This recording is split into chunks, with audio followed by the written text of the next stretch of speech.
I still drive my Hyundai Grand i10, which I bought in 2015, and lead a very humble lifestyle. Today, I am fortunate to earn well, but I don't see much change in life with money. The only difference in my personality is that I try to value my time over everything else. I would not think twice about investing money on anything which saves time or gives convenience, as it results in more efficiency at work. I am just focused on building an empire that I always wanted to build.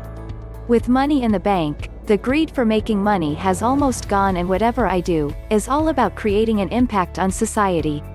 Because after a few crores, money is just another number and it doesn't give any eternal happiness. Before I share my story, let me introduce myself. I am founder and CEO of AstroTalk, which provides online astrology consultation on call chat. Astrology is an industry which has a huge demand, but astrologers' companies in this field were trying to loot people by intimidating them. I started AstroTalk in October 2017, and within a span of 2 years, we became the market leaders by revenue, as we just did one thing right, did the business honestly. Here is my story.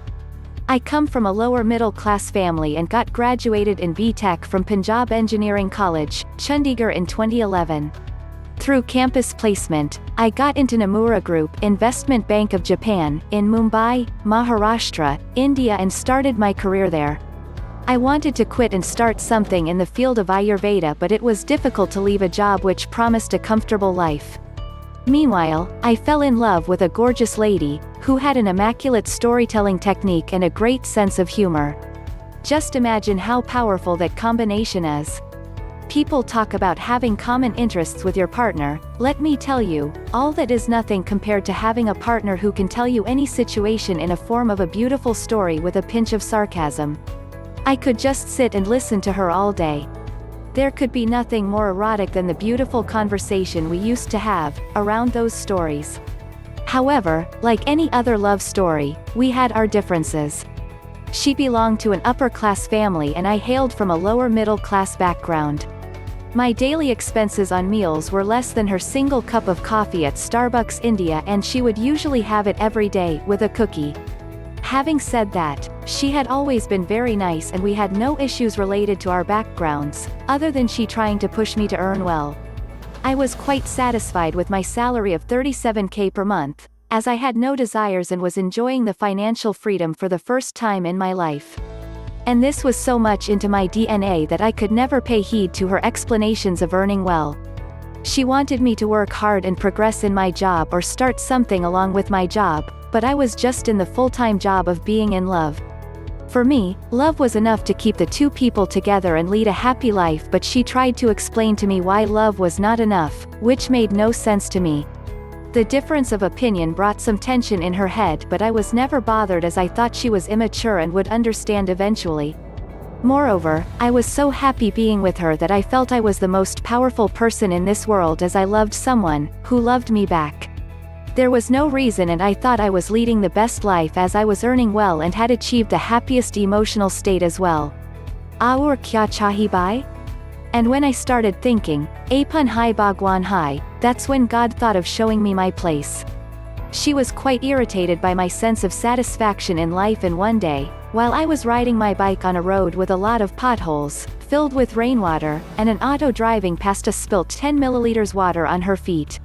Stop. Stop, or should I jump? She shouted when I was focusing on riding over the little zigzag road on the sides of potholes. Before she could get angrier, I quickly stopped on the side of the road. She got down and came in front. How many times have I told you to take a cab? But you need to bring your useless bike to save money, she continued, and I would not dare to argue at that point, as I could see she had a long story to tell. In my opinion, I would have done anything to stop her, but I knew any action at that point could get an equal or worse reaction. As soon as she took a pause, I apologized and told her to take a cab, and also promised her that I would sell my bike and buy a car, like you tell a stubborn infant. But she was in no mood to trust my words that day and was filled with anger, obviously because of that 10 milliliters of water. I grew up enjoying jumping in potholes to spill water on each other, and I never thought it would become such a big deal to someone, someday. My father drives a Mercedes and your whole family has not seen a car. You are so lucky that I still love you, she shouted in anger, and as soon as I heard those words, my mind got blank and it felt like someone has pressed audio off in life. Everything was moving around me but there was no noise to my ears. Maybe my nerves were still processing a reaction to that situation and my system got hanged. After shouting for a while, she held me from my shoulder and shook me. I came back to reality, and when I looked at her, I didn't see her the way I used to. I would always notice a beautiful face with a dimple on the left cheek, and the mole on her cheek would go inside that dimple when she would smile, but that time I noticed pimples on her face. My eyes were refusing to see the beauty and focused on everything that was wrong. I felt like I was standing with a stranger. She realized that she had said wrong things, but my silence was making her even more uncomfortable. I am sorry, please don't be angry. I had a little fight with my flatmate and that was running through my head. She tried to make an excuse. She would do that every time and I would believe her, but that time I could read her face, she was lying to me. Please speak something, she almost begged, but I was blank and didn't know how to react. I am so sorry, she said again. Can I go home? Let's talk tomorrow, I asked her without reacting anything to her apologies, and wanted to run away from that situation as I didn't know how to react. When I used to see her a little sad, I would do anything to cheer her up, and at that time, I could feel she was very uncomfortable after saying things in anger, but my mind was not allowing me to console her. At that moment, my brain was more powerful than the heart, maybe for the first time since I started dating. I knew you were not in a mood to go out. Now you have got an excuse also. Well done, and that's when I realized she was not done with spilling foul words. I was still thinking of an answer to that, and she walked towards her place. She had done that walk away thing and got sympathy before, and I would keep running behind her every time, but that time I could understand it was all for sympathy. So, I started my bike and left without looking back. A lot of emotions, questions, memories, hatred went through my head, but when I reached home, I made a promise to myself that I would work my ass off and not settle for anything less in life. I thought success was the only answer to what I went through that day. The next day, I quit my job at Nomura without any business plan and decided that I will do whatever it takes to achieve success. But who thought that achieving success could be even more painful? We did try to make things work, but I became very laid back in putting efforts to make the relationship work, and she also thought that I was very immature to resign and leave the job without a plan, and it only became worse and ended in a breakup. I served my notice and left Mumbai in November 2013. I moved to my hometown Bathinda, Punjab, India, to start something in Ayurveda with my grandfather, as he used to practice medicine and had cured many patients for appendicitis, hepatitis, stone, piles, etc. However, I had taken it for granted that he was my grandfather and I could go there any day and make his products reach to masses, and I was massively wrong. When I spoke to him about the plan, I realized that our thoughts did not match and there was no common ground on which we could work together. I left my job. I was going through the after effects of a breakup from my first relationship, if you know how difficult it is to handle the first breakup, and the only hope of starting up had gone down the gutter. I was even more devastated. And to add to it, my relatives made my life even worse as I was staying with my parents, doing nothing at 25. After that, I tried to start a few things in desperation, but I was not emotionally stable. And as nothing was working out and my savings were getting exhausted, I reached a state of depression. After 7 months of staring at the walls of my house, my friend Aman started calling me after his office and would speak to me for 2 to 3 hours, to convince me to find a job, and he made me believe that everything will be hunky-dory again. I tried to apply for jobs, but my CV was not shortlisted by any company due to a gap in my work experience. Finally, a startup called me to complete a project in a month and their budget was half my salary. I agreed and went to join them, as I thought I will find a permanent job in that month. This startup had asked me to come by a flight and take a reimbursement after joining, but when I joined, they said it will take 15 days to approve and therefore it shall be credited in my salary after 1 month. I had 17K in my account when I left home and had spent 11K on the flight. No way I could survive in Mumbai with 6K. So, I decided to eat cheap food and find a cheap place to live in. All my friends had left Mumbai by that time and I had no place to share an apartment. But one of them asked me to go stay at his friend's place, and when I went there I saw there were way too many people in that flat already and had no extra bedding. Lunch, something like this. I slept on the floor for a few days in that apartment. For breakfast, I had coffee filled with a half cup of sugar so that I don't feel hungry. For lunch, I found an amazing place where laborers used to eat, and they served 5 puris with unlimited vegetables and salad for 15 rupees.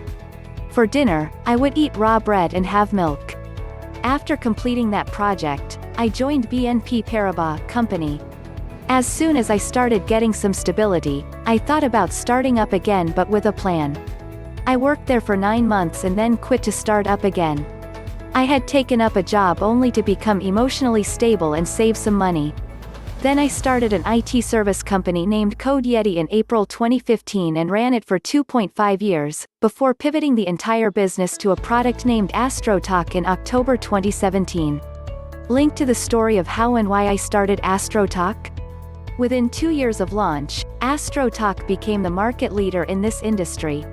What we did right to scale so quickly and leave 20-year-old companies behind? I think it is one or all of these. Value customer experience over everything else. Excellent customer support. Did the business honestly. They say a customer is a king, but we treat them like the queen and handle all their tantrums. Smiley face. AstroTalk became profitable within 1 year of launch, and as I write this, it is making an annual profit of over $1 million United States dollars. I realize I was right when I told her that we don't need money to be happy. Money is required to meet your daily needs and to fulfill a few desires, but it doesn't give you any eternal happiness, after a certain number. While working on my startup, I have very few moments when I felt extreme happiness, and none of them had anything to do with achieving any financial goal. It was only related to people and creating an impact on society. Below were both those moments. When we celebrated the first anniversary of Codeti and I saw everyone in our team of 30 members, enjoying, laughing and dancing.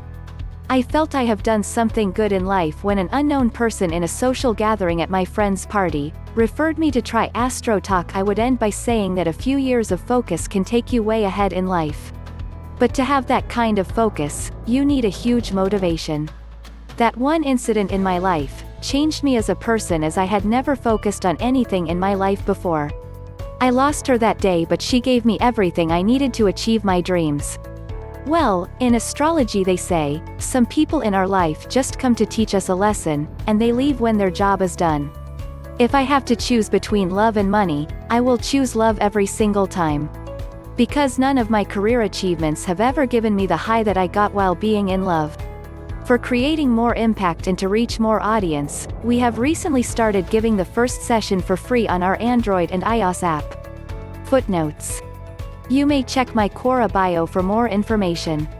You may use code PUNEET to avail 30% off on the first recharge.